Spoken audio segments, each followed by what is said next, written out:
When I first joined the Department of Astrophysics at Grove State University, I was little more than another name on the roster of researchers.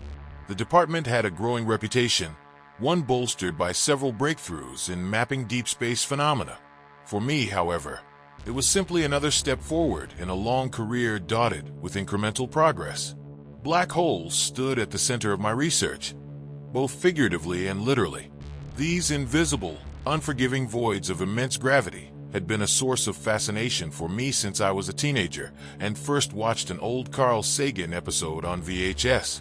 At the time, the image of a black hole devouring everything around it felt mythological, almost poetic.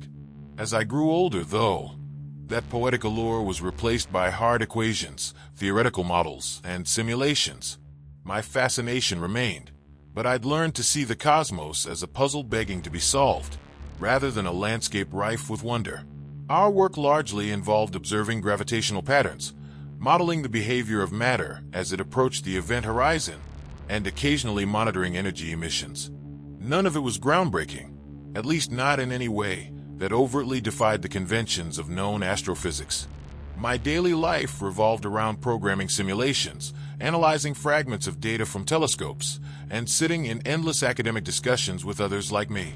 Some days were thrilling, but more often than not, my work felt like placing dots on a vast cosmic map, each one representing an undetectable variable in an unfathomable equation.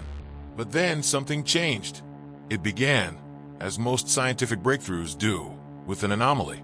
On a gray Tuesday afternoon in November, just as I was settling behind my desk with a steaming cup of coffee, a graduate assistant named Ryan entered the lab, looking visibly excited.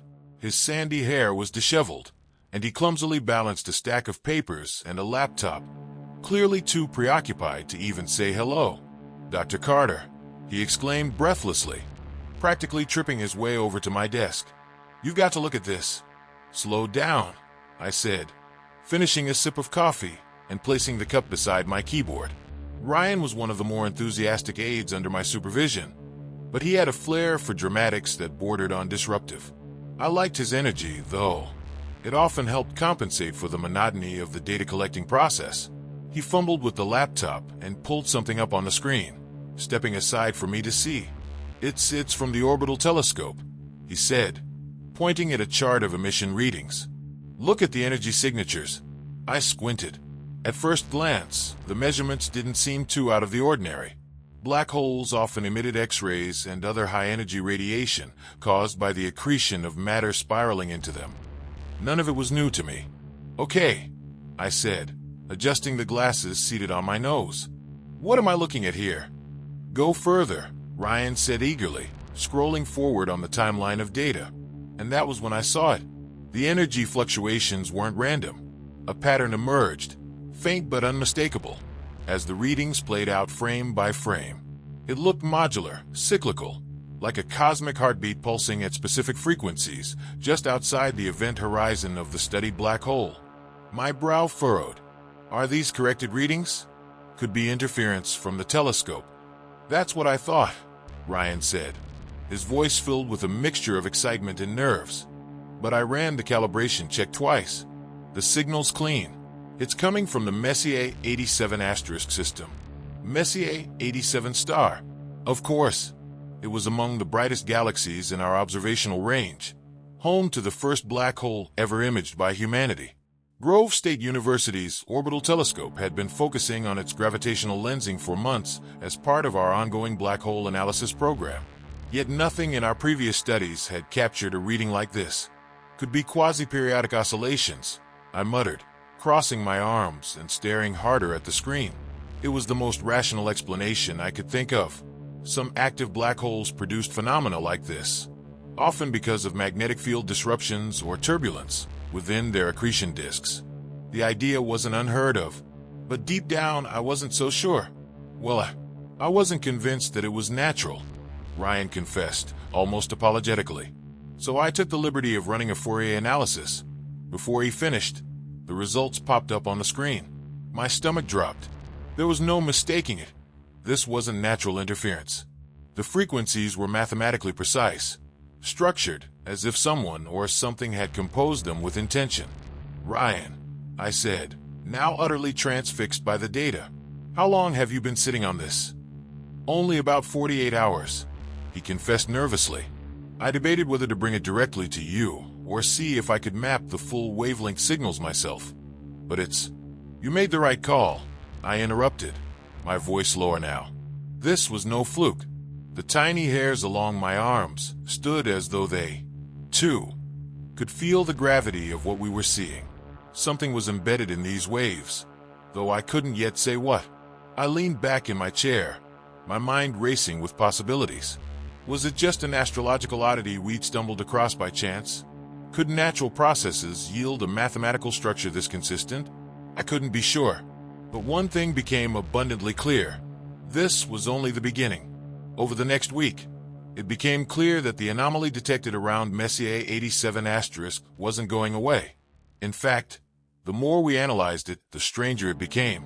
The initial energy fluctuations, which I had dismissed as potential instrumental noise, had now resolved into something far more structured, an intricate pattern of radiation pulses that defied explanation.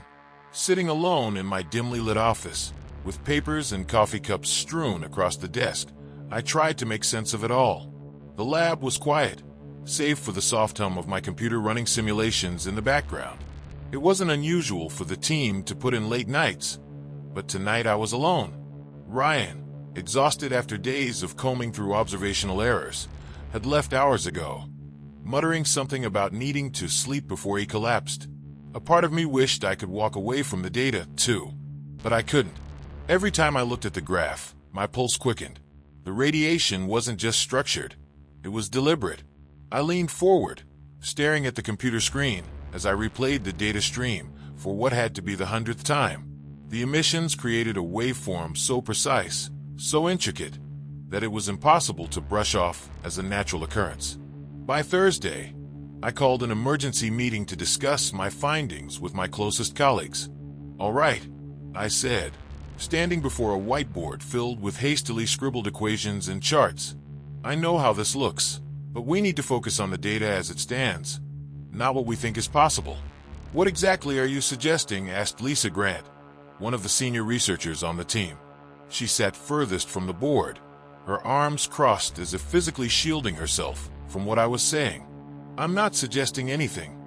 "Yet," I replied, my hand lingering on the edge of the whiteboard marker. "But this signal, these emissions, are coming directly from the vicinity of the event horizon in Messier 87 star. And they're not random. Look at this." I gestured toward a slide projected on the wall behind me. On it, there was a visual representation of the radiation frequencies. The room fell uncomfortably silent as the team stared, their skepticism melting into something that looked more like curiosity. Lisa finally broke the silence. "Are you saying the black hole is communicating?" Her voice carried a mix of amusement and doubt, like someone trying to disprove an absurdity, but unwilling to risk missing the truth. "I didn't say that," I said, perhaps too quickly. But I couldn't entirely dismiss the thought either. "What I'm saying is that this pattern, you see the intervals here, the way they align to a harmonic structure, it's not something that naturally occurs in turbulence around an accretion disk." Mark Harper, a young postdoc who specialized in computational physics, leaned forward, his laptop propped open in front of him. "I don't know," he muttered, scratching at the stubble on his chin. "Could be some artifact in the data pipeline. Did we verify the integrity of the telescope's receivers?" "I ran a full diagnostic," Ryan interjected from the corner of the room. He looked like he hadn't slept much since our first discovery. "Twice. The instrumental noise is negligible. This pattern, it's real." Lisa sighed and tapped her pen against the table. "Okay, fine. Let's assume for a moment this is legitimate. What processes could cause something like this? Magnetohydrodynamic instabilities? Quantum phenomena?" "Those were my first guesses too," I admitted. "But the harmonics are too precise, too compact. Even magnetic disturbances wouldn't create something this elegant." I circled a portion of the chart with my marker, underscoring the impossibility of it all. "And before anyone says it, no, it's not interference from Earth either. We've cross-checked the data from both our primary and backup satellites. The readings are consistent." The room descended into silence again as the weight of my words settled in. So, if it's not natural noise, Ryan began cautiously, and it's not instrumental error, what's left? No one answered immediately. Lisa stood abruptly. I think we're getting ahead of ourselves. It's an anomaly, sure, but that doesn't mean it's something intelligent, she said, though the hesitation in her voice betrayed her uncertainty. I'll run my own analysis later, but let's not jump straight to sci-fi conclusions. She left the room quickly after that, leaving the rest of us in an uneasy quiet. Later that evening, with the meeting over and the room cleared, Ryan lingered behind. You think this is something big, don't you? He asked, his voice low. I didn't answer right away. My eyes stayed glued to the graph still projected on the wall, the elegant waves of radiation mocking my inability to understand them. I think, I began carefully, that we're looking at something we don't yet have the tools to explain. And until we do, we follow the data wherever it leads. A faint smile tugged at Ryan's lips, though he still seemed hesitant. I'll keep at it with the Fourier breakdowns, he said, gathering his things before heading for the door. I remained behind, alone in the lab, for another sleepless night. The more I stared at the data, the more one unsettling possibility swirled through my mind. If the radiation wasn't a product of natural physics, then it had to be something deliberate, something created. A part of me wanted to dismiss the idea outright. Surely the simplest explanations were the correct ones, right? But another part of me, deeper and far less comforting, kept whispering, what if this isn't just data? What if someone, or something, is trying to be heard? The moment I replayed the radiation signal for the 7th time that night, a strange thought anchored itself in my mind. This could be a message, a purposeful transmission. At first, I dismissed it outright. It was preposterous. A black hole, an object defined by its ability to crush and annihilate anything in its vicinity, couldn't possibly play host to something so intentional. Physics didn't work that way. And yet, the structure of the data gnawed at me. The following morning, armed with nothing but exhaustion and a growing suspicion, I began testing my theory. First, I extracted the full dataset from the telescope's archives, compiling weeks of overlapping radiation patterns into a single timeline. As the hours wore on, the signal became clearer, resolving into layers of frequency that seemed to build upon one another, a code that, at least in its design, resembled human-crafted binary sequences. The possibility chilled me to the bone. Dr. Carter, Ryan called softly from his desk across the lab. He was staring at me over the rim of his coffee mug, concern etched into his face. You've been at this nonstop, shouldn't you? I don't know, take a break. Not yet, I replied without looking up. My voice sounded gruff, not intentionally, but the weight of the unknown was starting to pressure me in ways I couldn't control. This isn't just another anomaly, Ryan. If I'm right, I paused, finally glancing at him. If I'm right, this could be the first time in human history we're encountering something truly alien. He didn't respond immediately. Instead, he placed his coffee mug on the desk and leaned forward. You think this could be a signal? I don't think, I corrected. Not yet. I've got to confirm it first. But there's consistency here, a pattern buried in the data. It's not noise, and I'm running out of natural explanations for what it could be. Ryan sat back in his chair, eyebrows furrowed. So someone or something is sending us a message from the other side of a black hole. His skepticism was obvious, and honestly, I didn't entirely blame him. The idea sounded insane. Don't jump to conclusions, I snapped, maybe a little too harshly. Right now, it's just data. A structured signal, yes, but we don't know what it means. Not yet. The rest of the lab was empty by then. Hardly anyone else had been staying late since the anomaly was first detected.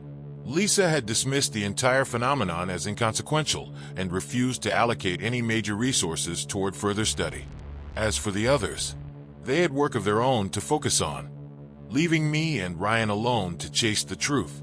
By the end of the week, I designed an algorithm to begin decoding the signal. The initial results were underwhelming, a series of numbers emerging faintly from the noise, but nothing I could call definitive. It wasn't until I added a more complex variance model to the program that the signal began to take shape. At first, the results made no sense. Strings of digits, abstract shapes, and converging waveforms appeared randomly across my workstation monitor. However, on the fourth iteration of my algorithm, clarity began to emerge. "Ryan," I called, practically shouting from my desk. He scrambled over, nearly spilling his coffee in the process. "Look at this." Together, we stared at the screen. The graph that had once been a jagged, erratic mess had streamlined itself into a clear and repeating structure. Impossibly complex patterns wove together, not in random noise, but in layered harmony that echoed the very laws of physics we were trying to decipher. "It almost looks like, what is that?" Ryan muttered, narrowing his eyes. "Mathematics," I replied quietly. My throat felt dry. "Advanced mathematics. These patterns, they align with universal constants, the kind that define physics itself."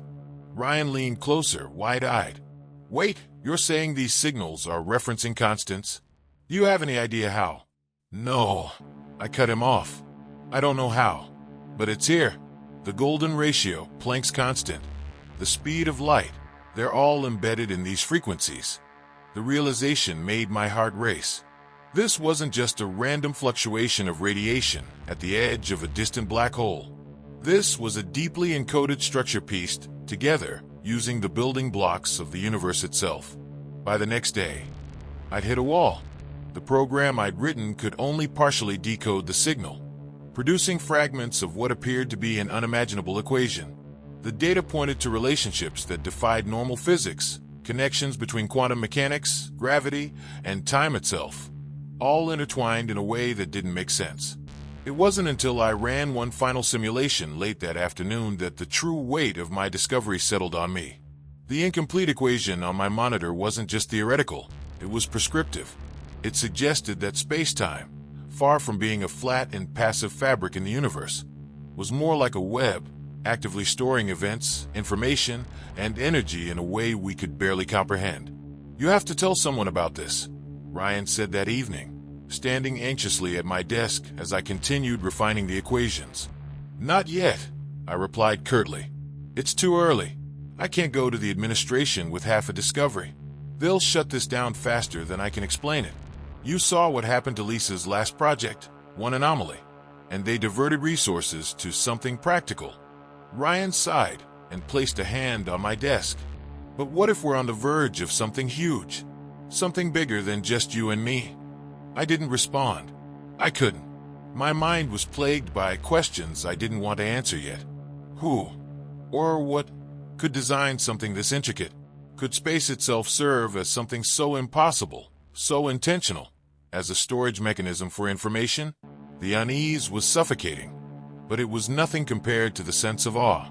Whatever this signal was, it wasn't random. And if it wasn't random, then someone somewhere was trying to tell us something. I spent the next several months with my life consumed by this signal. The world outside the lab faded into irrelevance. Weekends became indistinguishable from weekdays, and my personal life, what little remained of it, dwindled into sporadic texts ignored and apologies never sent. Sleep was a luxury, meals an afterthought. There was only the signal, its code, the patterns, and the maddening brilliance of its intricacy. Decoding it became an obsession. Ryan was my closest ally, though even he began expressing concern for how relentlessly I threw myself into the work. I couldn't help it. This wasn't just data we were analyzing. It felt alive in a way I couldn't explain to the others. There was a presence to it, a deliberate intelligence woven into the layers of harmonics and mathematical constants. And as the weeks turned into months, a terrifying possibility emerged that I could no longer ignore. What if this wasn't a message from extraterrestrials at all? "All right," I muttered aloud to myself late one night, hunched over my workstation. Ryan had left hours ago, his chair pushed haphazardly away from the desk. "Focus, Carter. It's just math. Pure abstraction." But I was lying to myself. At some point, while decoding the signal, the equations had taken on a form more complex than anything I'd ever seen. They weren't just referencing the universal constants. They were beginning to imply relationships between forces we hadn't even theorized yet. The data suggested an interconnectedness between space, time, and energy that wasn't just descriptive, but active. "You've been staring at that screen for hours," said a familiar voice behind me. I turned to see Ryan standing in the doorway of the lab, a styrofoam cup of coffee in hand. "What? Did you forget how to eat again?" I waved him off. "Not now, Ryan. I'm close." "That's what you said yesterday," he replied, stepping inside and setting the coffee on my desk. "And last week, and the week before that. Do you even know what you're looking for anymore?"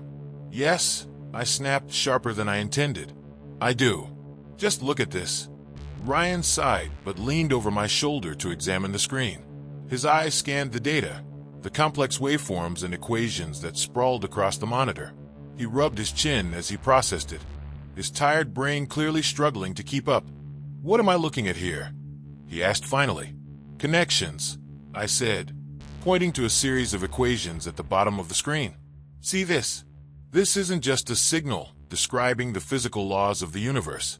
It's encoding something else, layers of information stored in the fabric of space-time itself." Ryan frowned. "Stored how?" I turned to face him, the words tumbling out of my mouth before I could stop myself.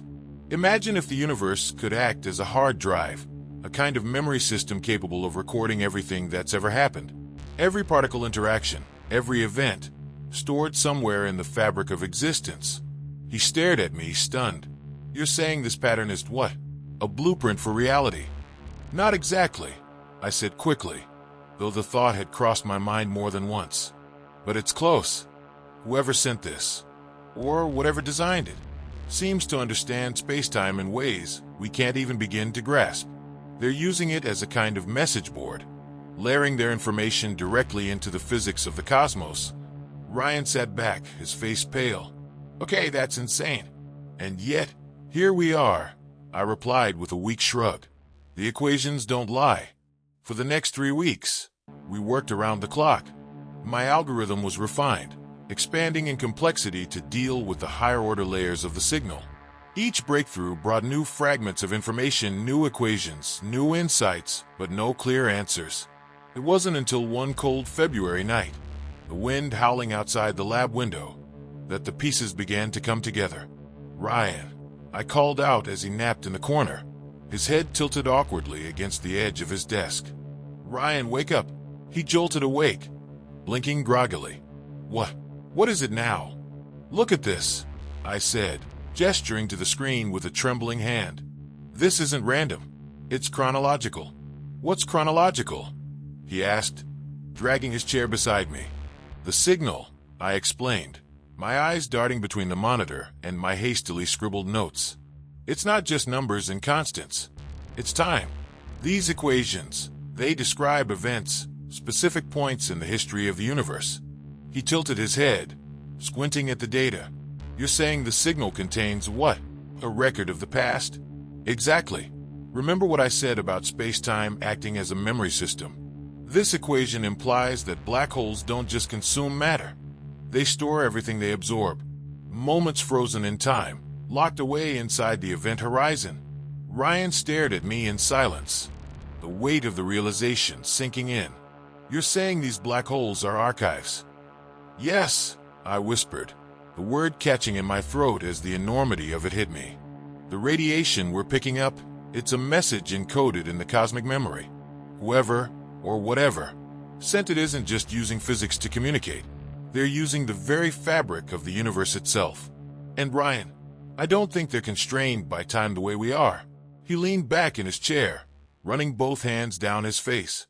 "Jesus, Carter, this is bigger than we thought, isn't it?" "I think this might be bigger than us," I replied quietly, as silence descended over the lab once more. I couldn't shake the overwhelming fear growing in the pit of my stomach. If this signal truly came from a form of intelligence operating outside of space and time, then the questions it raised were terrifying. What were they trying to tell us? The next few months were a blur of sleepless nights and frantic calculations. The lab became a second home, and Ryan and I were its most dedicated residents. The signal, which had started as a curious anomaly, had now become the center of our universe. Every waking moment was spent decoding, analyzing, and theorizing. The more we uncovered, the more it became clear that this was no ordinary discovery. The breakthrough came on a rainy night in late April. The lab was quiet, save for the soft hum of computers and the occasional rumble of thunder outside. Ryan was at his desk, eyes glued to his screen, while I was pacing back and forth, trying to make sense of the latest batch of data. "Ryan, look at this," I said, my voice trembling with excitement. He looked up, his eyes red and tired. "What is it?" "I think I've found the key," I replied, pointing to a series of equations on my monitor. "These constants, they're not just random numbers. They're coordinates." "Coordinates?" Ryan echoed, his interest piqued. "Yes," I said, nodding vigorously. "Coordinates in space-time. This signal isn't just describing the laws of physics. It's mapping out specific points in the universe's history." Ryan's eyes widened as he leaned closer to the screen. "Are you saying this is a map?" "Exactly," I replied, my heart racing. "A map of events. Each coordinate corresponds to a significant event in the history of the universe. And I think I found the next one." We spent the next several hours verifying the data, cross-referencing it with known astronomical events and historical records. The coordinates pointed to a location in our own galaxy, a region of space that had been relatively unremarkable until now. "This can't be a coincidence," Ryan said, shaking his head in disbelief. "These coordinates, they're too precise." "I know," I replied, my mind racing with possibilities. "But there's more. Look at this."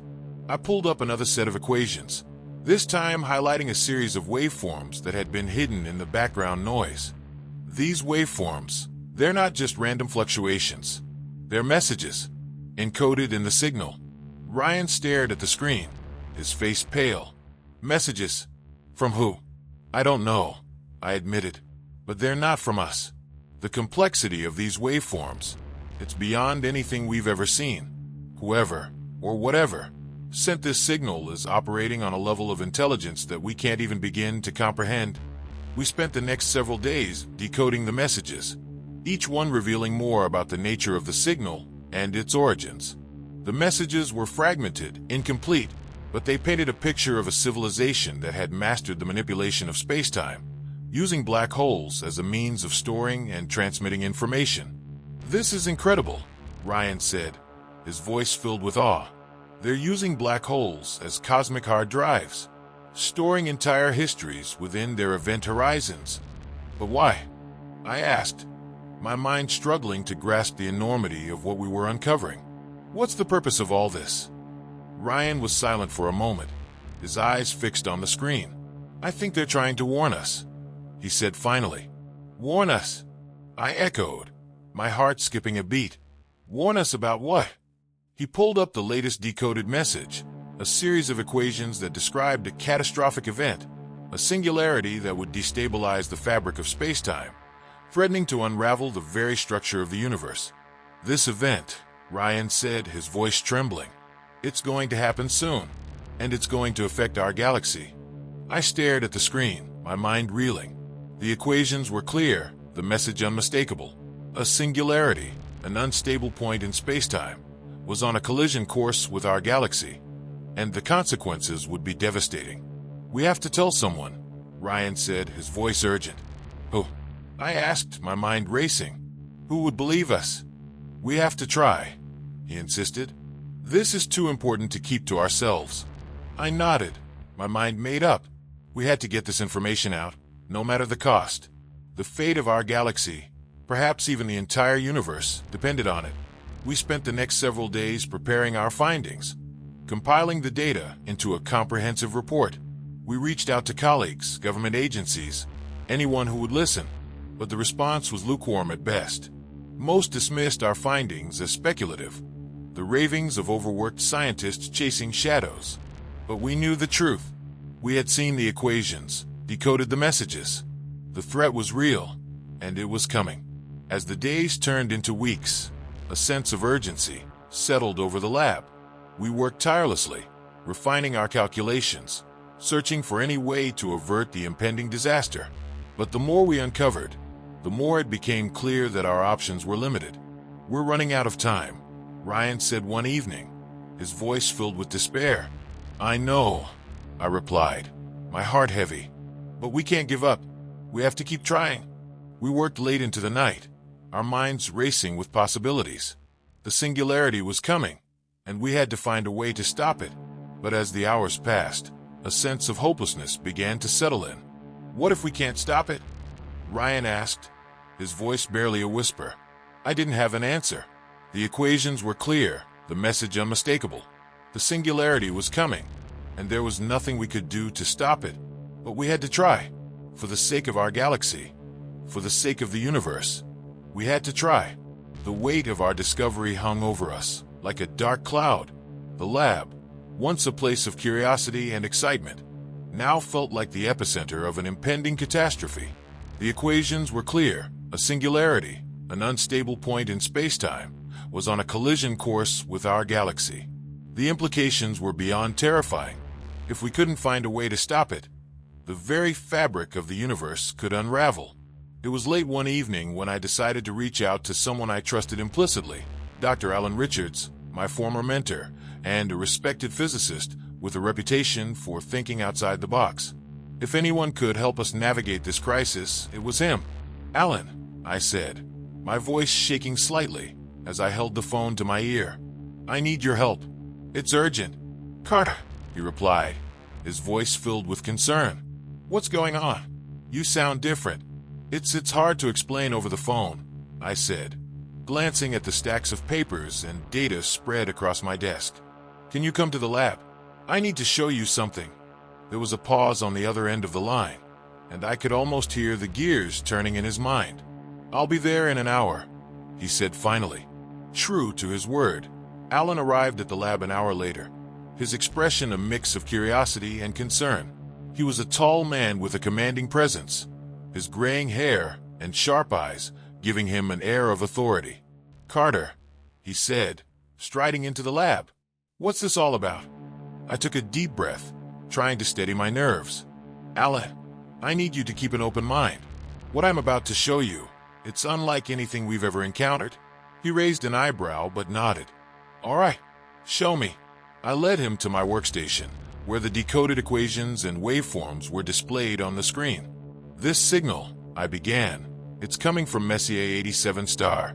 It's not just radiation, it's a message, encoded in the fabric of space-time itself. Alan's eyes widened as he studied. The data? A message? From who? We don't know, I admitted, but the message is clear.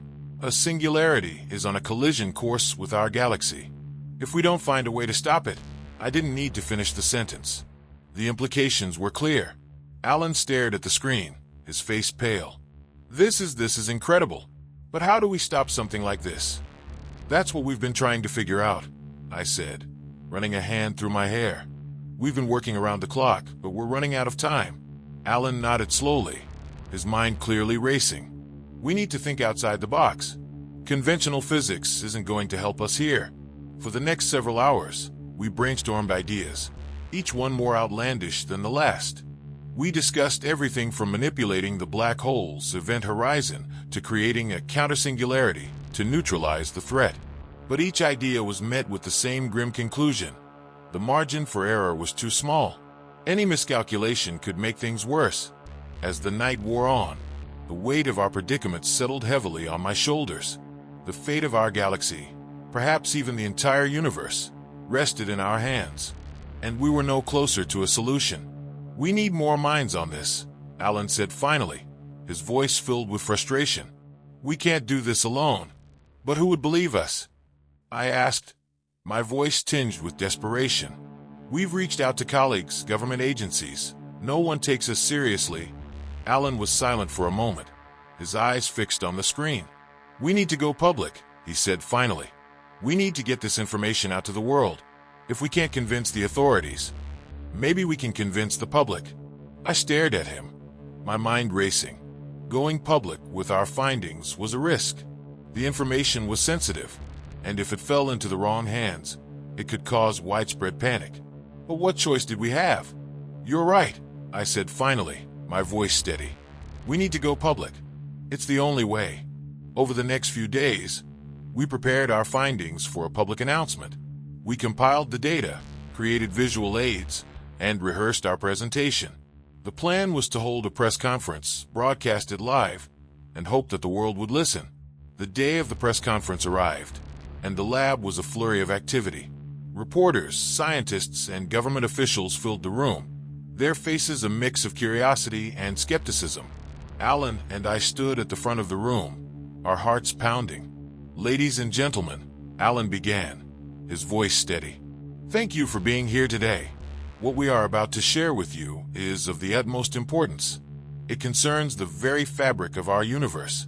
The room fell silent as he explained the nature of the signal, the encoded messages, and the impending singularity. The audience listened in stunned silence, their faces a mix of shock and disbelief. "We understand that this is difficult to believe," Alan continued, "but the data is irrefutable. We are facing an unprecedented threat, and we need the world's brightest minds to help us find a solution." As he finished speaking, the room erupted into chaos. Reporters shouted questions, scientists debated the validity of our findings, and government officials whispered urgently to one another. It was clear that our announcement had made an impact, but whether it would lead to action remained to be seen. In the days that followed, our findings were met with a mix of skepticism and support. Some hailed us as heroes, while others dismissed us as alarmists. But the one thing that was certain was that the world was now aware of the impending threat. As we continued our work, the weight of our discovery pressed heavily on us. The fate of the galaxy rested in our hands, and the clock was ticking. We had made the impossible choice to go public, and now we had to live with the consequences. But as I stared at the equations on my screen, I couldn't shake the feeling that we were missing something. The signal was a message, a warning from a civilization far more advanced than our own. And if they had gone to such lengths to warn us, perhaps there was a solution hidden in the data, a way to avert the impending disaster. We just had to find it. The days following our public announcement were a whirlwind of activity and emotion. Our findings had sparked a global debate, and the world was now watching our every move. The lab became a focal point for media attention, scientific inquiry, and governmental scrutiny. It was both exhilarating and terrifying. Despite the chaos, we continued our work, driven by the urgency of our discovery. The singularity was coming, and we had to find a way to stop it. But as the days turned into weeks, the enormity of the task weighed heavily on us. The equations were complex, the data overwhelming, and the clock was ticking. One evening, as I sat alone in the lab, staring at the equations on my screen, I felt a presence behind me. I turned to see Alan standing there, his expression somber. "Carter," he said quietly, "we need to talk." I nodded, gesturing for him to sit. "What's on your mind?" He took a deep breath, his eyes fixed on the floor. "We've done everything we can. We've reached out to the world's brightest minds. We've shared our findings. And yet, we're no closer to a solution." I felt a lump form in my throat. "I know," I admitted, "but we can't give up. There has to be a way." Alan shook his head. "We're running out of time. And the more I think about it, the more I realize that the answer might not lie in stopping the singularity, but in preparing for it." I stared at him, my mind racing. "What do you mean?" He looked up, his eyes filled with a mix of determination and sadness. "We need to focus on preserving our knowledge, our history. If we can't stop the singularity, we need to ensure that future generations, if there are any, have the information they need to rebuild." The weight of his words settled over me like a heavy blanket. The idea of giving up on stopping the singularity was unthinkable. But Alan was right. We had to consider the possibility that we might fail. Over the next few days, we began working on a new plan. We would create a comprehensive archive of human knowledge, a digital library that could be stored in the safest locations we could find. We reached out to archivists, historians, and digital preservation experts, gathering as much information as we could. But even as we worked on this plan, I couldn't shake the feeling that there was still something we were missing. The signal from Messier 87 * was a warning, yes, but it was also a message of hope. If a civilization far more advanced than ours had gone to such lengths to warn us, perhaps there was still a way to avert the disaster. One evening, as I sat alone in the lab, poring over the equations for the 100th time, I had an idea. What if the answer wasn't in the data itself, but in the way it was encoded? The signal was complex, layered, and multidimensional. Perhaps there was a hidden message, a key that we had overlooked. I spent the next several hours running new simulations, testing different algorithms, and searching for patterns. And then, just as the first light of dawn began to filter through the lab windows, I found it. A hidden layer of information, buried deep within the signal. It was a set of instructions, a blueprint for a device that could stabilize the singularity. The technology was far beyond anything we had ever seen, but the principles were sound. I called Alan and Ryan to the lab, my heart pounding with excitement. "I think I found it," I said, my voice trembling. The answer. It was hidden in the signal all along. They stared at the screen, their eyes wide with disbelief. This is incredible," Alan said finally. "But can we build it?" "We have to try," I replied. "It's our only hope." The next few weeks were a blur of activity. We reached out to engineers, physicists, and experts in advanced technology, gathering the resources and expertise we needed to build the device. The world watched with bated breath as we worked around the clock, racing against time to complete the project. As the device began to take shape, a sense of hope filled the lab. For the first time since we had discovered the signal, it felt like we had a chance. The singularity was still coming, but now we had a way to fight back. Finally, the day arrived. The device was ready, and we prepared to activate it. The lab was filled with a tense silence as we gathered around the control panel, our hearts pounding with anticipation. "Are we ready?" Alan asked, his voice steady. I nodded, my hand hovering over the activation button. "Let's do this." With a deep breath, I pressed the button. The device hummed to life, its energy field expanding to encompass the lab. We watched in awe as the equations on the screen began to stabilize, the chaotic waveforms smoothing into a harmonious pattern. "It's working," Ryan said, his voice filled with wonder. "It's actually working." But even as the device stabilized the singularity, I couldn't shake the feeling that this was only the beginning. The signal from Messier 87 Asterisk had been a warning, yes, but it was also a message of hope, a reminder that we were not alone in the universe, and that there were forces beyond our understanding watching over us. As the device continued to hum, its energy field glowing with a brilliant light, I felt a sense of peace wash over me.